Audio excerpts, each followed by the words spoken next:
So here's your challenge. Here's your challenge is the way it ends. I want you to ponder this. I want you to pray about this. I want you to ask God to help with this.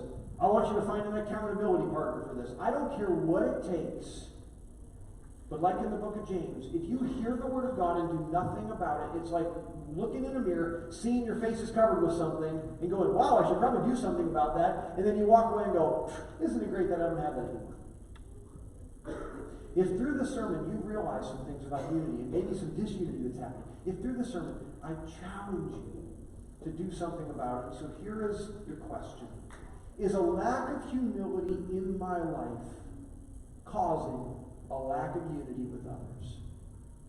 Is a lack of humility in my life causing a lack of humility with others?